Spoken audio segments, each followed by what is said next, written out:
राम जी ने विश्वामित्र की यज्ञ को सफल करा दिया। सुबह हुई, राम जी मुस्कुराते हुए बोले, गुरुदेव आपकी यज्ञ सफल है। विश्वामित्र जी मुस्कुराते हुए बोले, राम ये तो पहली यज्ञ है, अब दूसरी यज्ञ जनकपुर में पूर्ण करो। और राम जी समझ गए, गुरुदेव की आज्ञा समझ गए। उसी समय धनुष यज्ञ की पत्रिका जनकपुर से विश्वामित्र जी के पास आई। राम जी से विश्वामित्र जी कहने लगे, राम तुमने हमारी यज्ञ पूरी की, अब जनकपुर में महाराज जनक जी की यज्ञ पूरी करो, चलो हमारे साथ। राम जी गुरुदेव भगवान श्री विश्वामित्र जी के साथ चलने लगे। जनकपुर बड़े। राजा जनक को पता लगा विश्वामित्र महामुनि आए। गुरु जी को लेकर, ब्राह्मणों को लेकर स्वागत किया, प्रणाम किया, आसन पर बैठाया, कुशल वार्ता पूछी। उसी समय राम जी और लक्ष्मण जी थोड़ा पीछे रह गए थे, तो राम जी और लक्ष्मण जी आए। इतने दिव्य रूप को देख करके जनक राज की भी सुधि बेसुध हो गई। देख करके जनक राज जी परेशान हो गए, अरे ये नर है या नारायण। जनक जी का दिमाग खराब हो गया। पूछा, महाराज इनका परिचय क्या है? गुरुदेव भगवान श्री विश्वामित्र जी ने परिचय बताया, ये रघुकुल मणि है, दशरथ के जाए हैं, हमारी यज्ञ के लिए भेजा है। तो क्या आपकी यज्ञ सफल हो गई? जनक जी ने पूछा। विश्वामित्र जी मुस्कुराते हुए बोले, जनक जी हमारी तो सफल हो गई, अब ये तुम्हारी यज्ञ सफल करने आए। राजा प्रसन्न हुए। अब मन में विचार करते हैं, इन्हें रुकाया कहाँ जाए। जनक जी कहते, महाराज आप होते तो आप तो कहीं भी रुक जाते, पर ये दोनों राजकुमार आए हैं, इन्हें तो भवन चाहिए। तो सीता माता के भवन में ठहराने की जिम्मेदारी दी गई। तो जानकी जी से कहा, जनक जी ने, एक काम करो बिटिया, अब ये भवन खाली कर दो, तुम हमारे भवन में आ जाओ। यहाँ दशरथ जी के दोनों राजकुमार राम और लक्ष्मण विश्वामित्र मुनि रहेंगे, पर हम कहाँ रहेंगे? श्री जानकी जी से जनक जी कहते, तुम हमारे भवन में रहो। श्री जानकी जी पिता के भवन में चली गई। राम जी रुक गए। लक्ष्मण जी राम जी से बोले, भैया हमारा मन है जनकपुर देख ले। राम जी गुरु जी से बोले, गुरु जी लक्ष्मण जी की इच्छा है कि हम नगर देख लें, तो एक आज्ञा दो, हम लक्ष्मण जी को नगर दिखाया है। तो मुस्कुराते हुए गुरु जी बोले, एक बात बताओ, नगर लक्ष्मण जी को देखना है तो तुम्हें जाने की क्या जरूरत है? राम जी बोले, हम इन्हें जल्दी ले आएंगे, बाल बच्चे हैं, कहीं गुम जाए, देर लग जाए। तो गुरु जी बोले, क्या तुम पहले आ चुके? राम जी बोले, नहीं हम तो पहली बार आए। तो गुरु जी बोले, तुम दिखाओगे कि यहाँ के पहरेदार? नहीं पहरेदार दिखाएंगे। हाँ तो पर तुम्हारी क्या जरूरत है? गुरु जी हम लक्ष्मण जी को दिखा लाएंगे, आप हमें आज्ञा दे दो। गुरु जी मुस्कुराते हुए बोले, आप अपने रूप का दर्शन जनकपुर वासियों को देना चाहते हो, हम समझ गए, राम जाओ। राम जी महाराज गुरुदेव भगवान की आज्ञा मान करके चले। राम जी जनकपुर की गलियों में घूमे लक्ष्मण जी के साथ। जिनको भी पता लगा सब दर्शन करने के लिए दौड़ पड़े। सखियां ऊपर से देखने लगी, लेकिन राम जी सीधे। अच्छा राम जी तो सीधे हैं, लक्ष्मण जी थोड़ा टेढ़े। राम जी इतने सीधे कि चल रहे तो सिर नीचे। अच्छा जब सिर नीचे करें तो ऊपर खड़े हुए लोगों को क्या दर्शन होंगे? तो ऊपर से खड़ी खड़ी सखियां सोचने लगी कि सब तो देख रहे, हमें नहीं दिखाई पड़ रहा, क्या करें? एक सखी बोली, तुम इनका परिचय जानती हो? हाँ हम जानते। एक काम करो, इनका नाम लो, ये अपने आप देखें। एक सखी बोली, अरे सखियो, ये जो आगे आगे चले जा रहे, इनका नाम है राम, दूसरे वाले का नाम है लक्ष्मण। राम जी ने नहीं देखा। लक्ष्मण जी धीरे से बोले, महाराज कुछ दर्शन वाले ऊपर खड़े। राम जी बोले, नीचे देखो। सखियां बोली, नहीं देख रहे। तब तक दूसरी सखी बोली, एक काम करो, इनके बाप का नाम। अरे सखियो, ये जो दोनों जा रहे ना, पता है इनके पिताजी कौन है? कौन है? चक्रवर्ती सम्राट दशरथ जी, उनके बेटा है। लक्ष्मण जी बोले, भैया बाप तक पहुंच गई, अब तो देखो। राम जी बोले, हम नहीं देखेंगे, चुप सीधे चल। एक सखी बोली, इनके गुरुजी का नाम लो, ये गुरुजी को बहुत डरते। अच्छा तो क्या तुम्हें गुरुजी का नाम आता? हाँ, इनके गुरुजी का नाम है विश्वामित्र, उनकी यज्ञ की रक्षा के लिए आए हैं। लक्ष्मण जी बोले, भैया ऊपर देखो, लगता है ये अपनी पूरी कुंडली जानती हैं। राम जी बोले, चाहे जो हो जाए हम नहीं देखेंगे। अब सखियां बड़ी टेंशन में। एक सखी बोली, एक काम करो, इनकी माता जी का नाम। अब सखियां विनोद करती हुई कहती, दोनों हाथ से ताली बजाकर, जो आगे जा रहे ना, इनकी माँ का नाम कौशल्या है, राम नाम है। लक्ष्मण जी बोले ले अब तो पूरी कुंडली खुल गई, अब तो देखो। राम जी बोले चुप, हम नहीं देखेंगे। तब तक सखियों ने लक्ष्मण जी का नाम लिया। ये जो पीछे जा रहे गोरे गोरे, इनका नाम लक्ष्मण है, इनकी माँ का नाम सुमित्रा है। सोई लक्ष्मण जी ने टेढ़ा मुंह करके कहा हम तो देख रहे हैं, हमारी कुंडली खोलने की क्या जरूरत है, हम तो देख रहे। लेकिन राम जी ने नहीं देखा। सखियां निराश हो गई। उनमें एक सखी भगवान शंकर ही बने हुए हैं। तब तक एक उपाय किया। एक सखी ने बोले ये ऐसे नहीं देखेंगे, एक काम करो, पुष्प लाओ। फूलों की टोकरी लेकर आई। सब सखियों ने अपने अपने हाथों में फूल ले लिए और फूल लेकर के जैसे ही पुष्प बरसाए, राम जी ने ऊपर की तरफ तुरंत देख दिया। फूल को बरसता हुआ देखकर क्यों देखा, इतना नाम लिया क्यों नहीं देखा? फूल का एक पर्यायवाची नाम है सुमन। सुंदर मन को ही जब राम जी पर कोई बरसा देता है तब भगवान की दृष्टि उस जीव पर पड़ जाती है। समय धीरे धीरे नित्य नियम हुआ। उसी समय गुरु जी ने राम जी से कहा जाओ पुष्प ले आओ। पुष्प लेने के लिए राम जी वाटिका में आए। बाग में जैसे ही गए पुष्प तोड़ने लगे।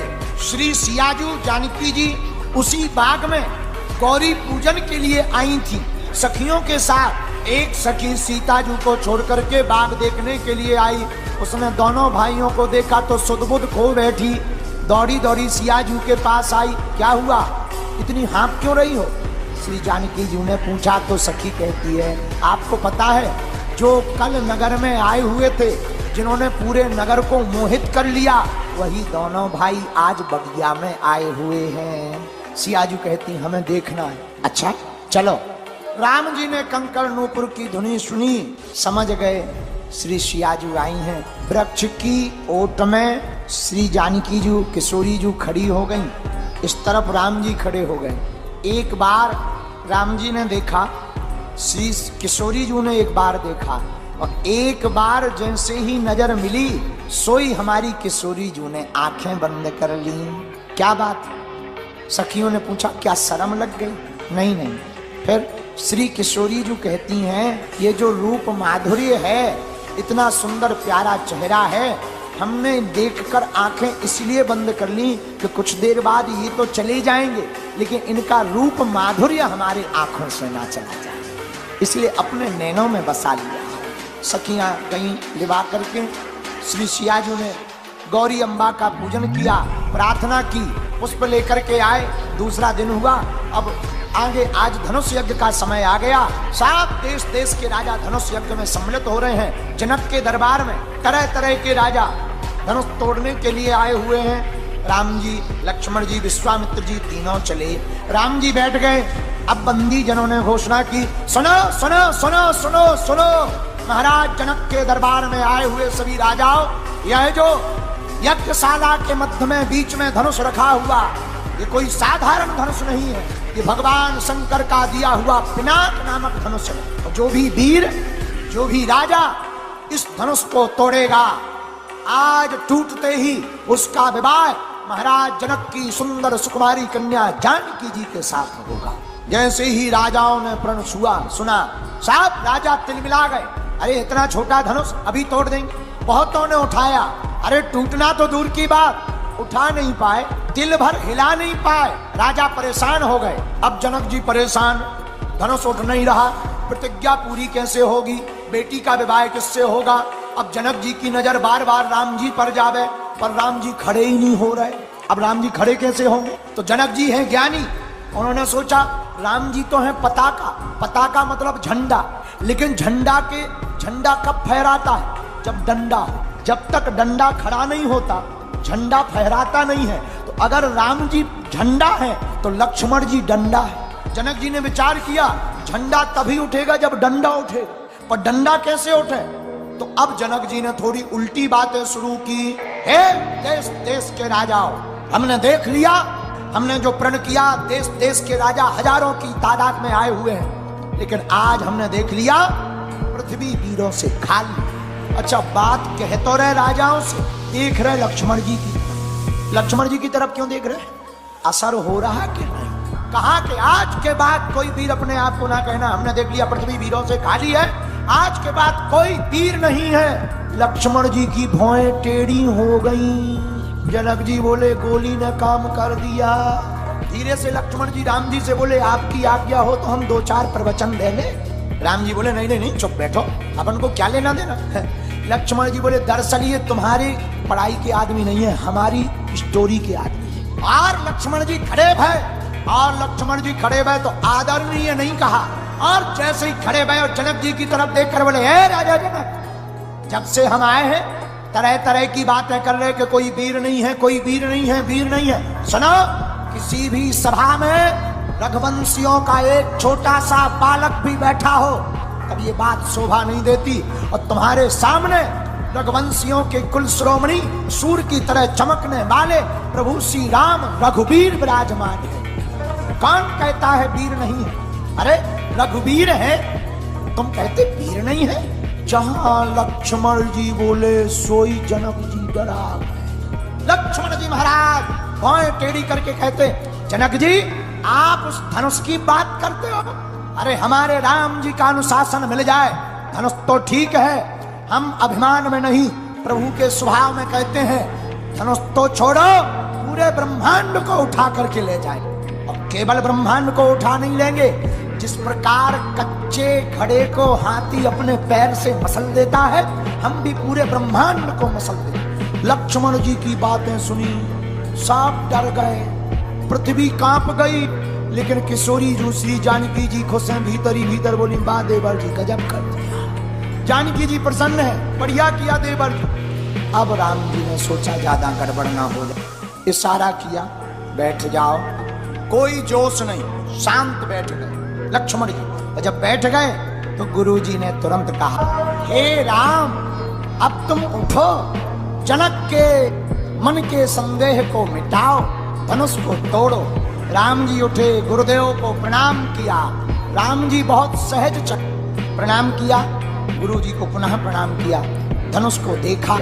माता जानकी जी गणेश जी को मनाती, सब प्रार्थना करते। राम जी ने जाकर के धनुष को पकड़ा, कब उठाया कब तोड़ा कोई देख नहीं पाया। धनुष टूट गया, किसी को पता नहीं लगा, जय जयकार हो गई। भैया सब जय जयकार होकर के भगवान ने धनुष को तोड़ करके डाल दिया।